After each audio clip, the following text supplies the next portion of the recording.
babies. They make the world go round. In fact, I would guess that everyone listening right now has a connection to a baby. Whether that's your own child, a sibling, maybe your coworker's new addition you hear has not quite mastered sleeping through the night, maybe even yourself, not all that many years ago. I'm in a unique position. I get to talk with hundreds of parents every year about their young children, and sometimes about their not so young children too.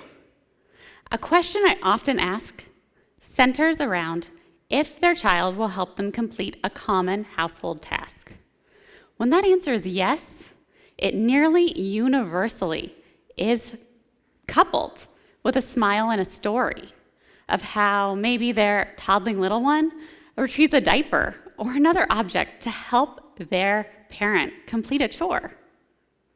But what I find more interesting is that helpful nature is not unique from child to caregiver, or even someone the child knows. You see, research has shown that children as young as 18 months of age will help a stranger in need. Toddlers will feed strangers, even when they themselves are hungry.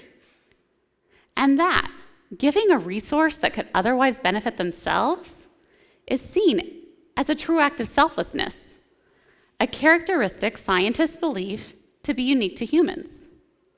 If we look at young children, we'll see that sometimes engaging them in group activities or adult wishes can be a little trickier.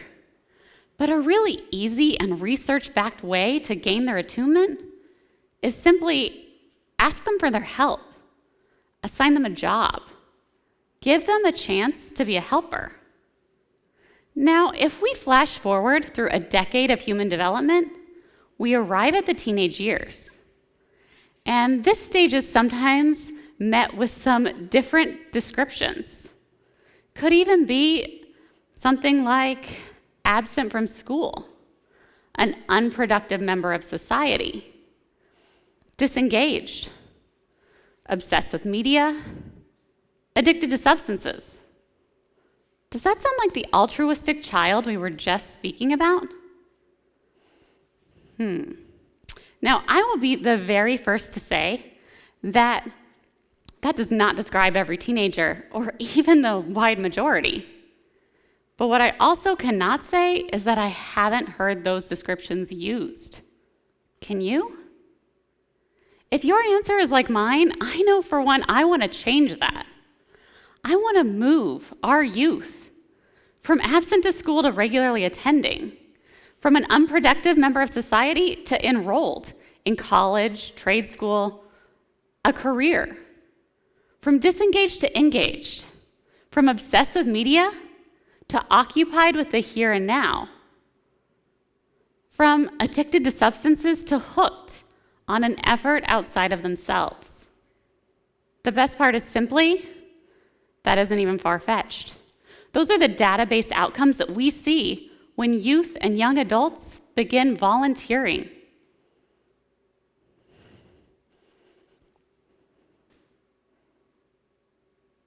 Seems pretty amazing. So, how do we create a culture of community-minded youth?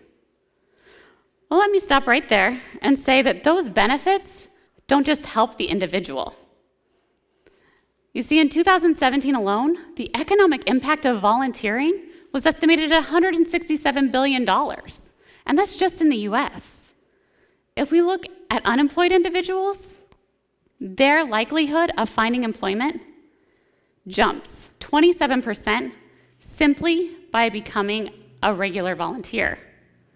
If we look at those that reside in rural America, like Douglas County, Oregon, their likelihood of finding employment jumps to 55% higher likelihood. You see, we can't afford to have just some of our youth involved in our community. So, how do we get there? Well, I feel like this is where I need a commercial, right?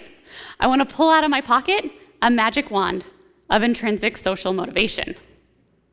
And as much as I wish it was a wizardly spell or singing a song like Mary Poppins, it takes a few more steps.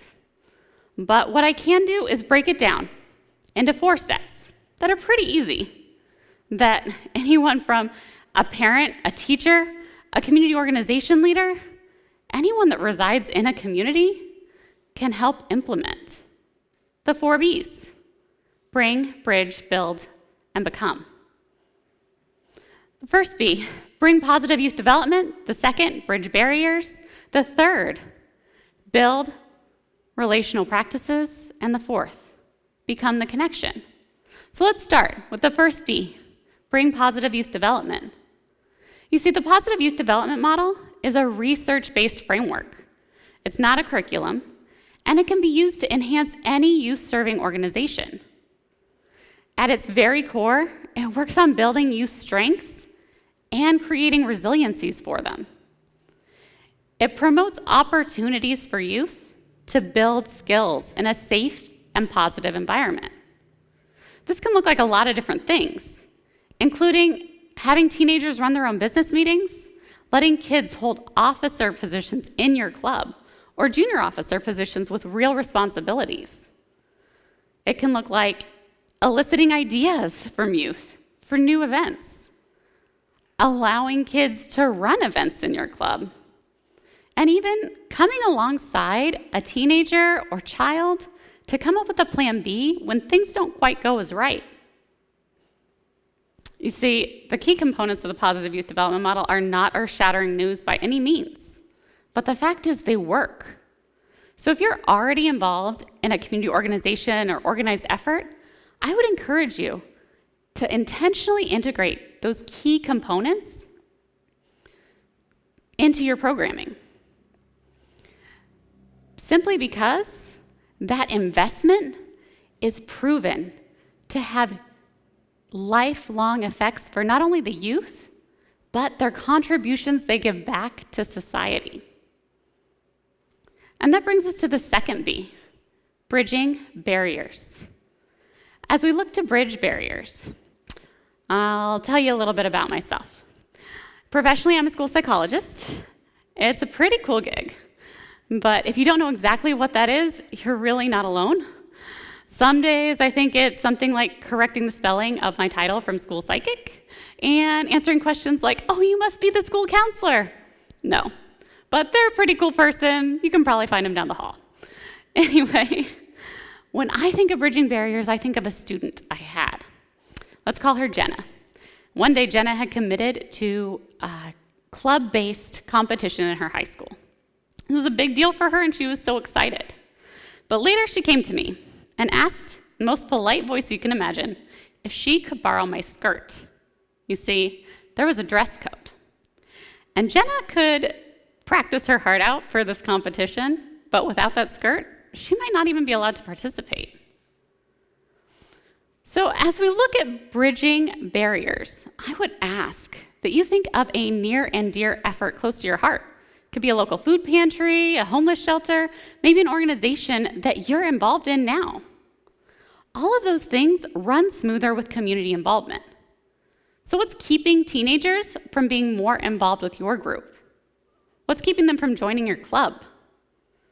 Are there fees associated with joining or maintaining a membership? Do you require a dress code or uniform? Are there material fees or meal costs? Maybe in your application, you require things like a resume, letters of references, a diploma to be held, or a minimum age to join. It's likely that all of those things started with good intentions. Things like building a community of upstanding citizens, holding a tradition, paying for National Association fees. Guess what? There's nothing wrong with that. And I'm really not going to be the person to say it. But what I will ask is that you and those you volunteer or work with, ask, are those policies and procedures getting kids engaged?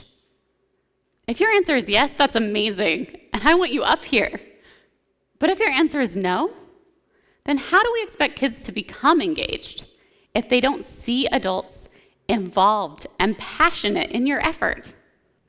Well, we're halfway there. We have bring, we have bridge, and now build.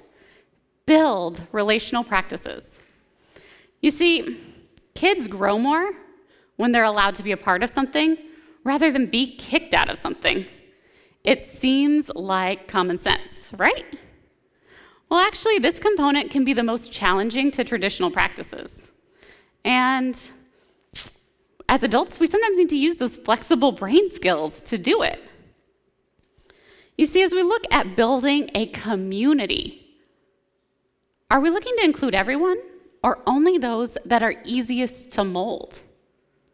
Let me give you an example. For about this past 7 years, I've run a countywide 4-H teen leadership group. We have teenagers from all over the county that get together with the simple action of trying to find needs that can be met. And one day, I had a parent of one of my leaders come to me concerned about a certain young lady on our team. Let's call this young lady Summer. She was a smiley, bubbly girl. She'd do anything you asked of her. But at the time, she was in the middle of her parents' divorce. There were a lot of changes happening in her life, and now she was responsible to drive herself to and from events. Sometimes she'd arrive a few minutes late, and other times when she'd get there, she'd be more absorbed by her phone than what you may have in your mind as the ideal image of a leader. So what did I do? Well, traditional practices would be telling Summer that she does not meet expectations. She could be punished, she could be kicked off the leadership team. So what's the problem? Well, decades of research have told us exclusionary practices don't work. Things like removing kids from programs, suspending them from school, using zero-tolerance policies, all have overwhelming bodies of evidence that tell us that they have negative outcomes for youth, and it can even increase their aggression levels and likelihood of incarceration. So as we look to building those relational practices, a key component that comes up is how do we maintain positive relationships while still maintaining high expectations?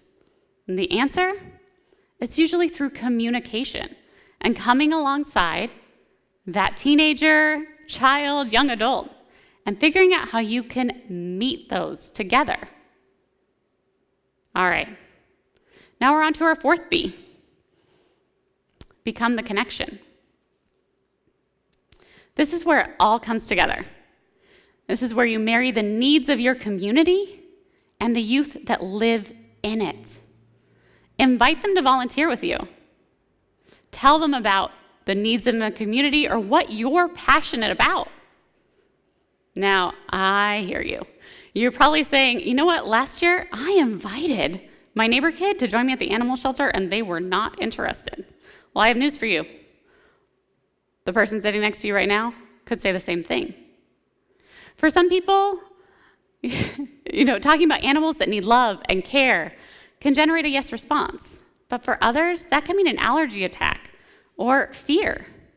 But what it doesn't mean is that they can't find something they are passionate about and that you can't find someone else that will be passionate about your effort too.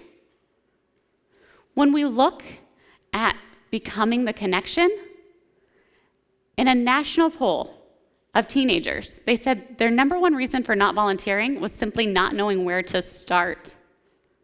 Become that connection for them. Update your website, create a social media account, text them, or use some good old face-to-face conversation.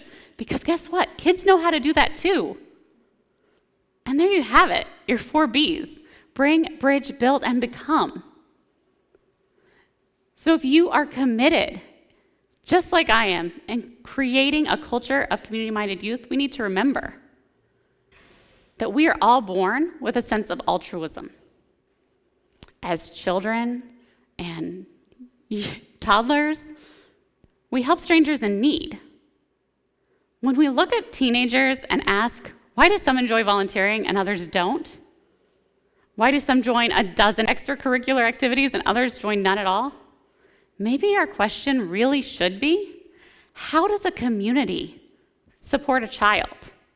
How do we frame their experiences? How do we encourage them to join? And how do we become a part of their future?